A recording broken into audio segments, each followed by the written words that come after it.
Let's speak to Peter, who's in Aberdeen first of all this morning. Good morning, Peter. Morning, Gary. Hi there. Is it fair that we should charge students from elsewhere in the UK to attend our universities? No, it's not. I believe we should get rid of tuition fees altogether. No top-up fees, no fees at all. It should be free at the point of use, as health services for students. I believe we should go back to full grants for students.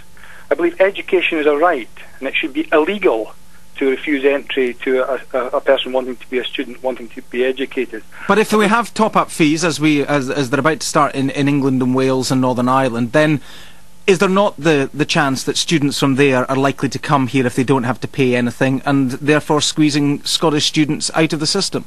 We should not allow local universities the power to refuse local students entry. I think it would be fantastic if we got a big influx of English and other students coming into Scotland, but we should not allow local universities the excuse that they would use that excuse to refuse local students entry. But could we cope with an influx? Yes, of course we could. We simply need to open the doors.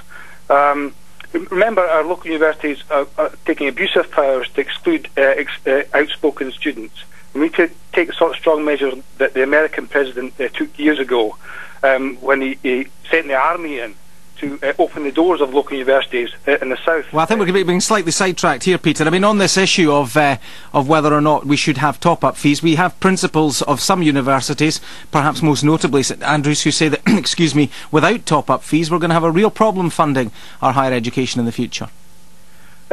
I don't believe that is the problem. We can pay direct from government tax once the system is working, but the government, Scottish Executive, needs to use its funding powers and its legal powers and take more powers to get the universities running properly. They should not be being allowed to exclude good students. Okay, Peter, let me poor students, thank you very much for that. Let's move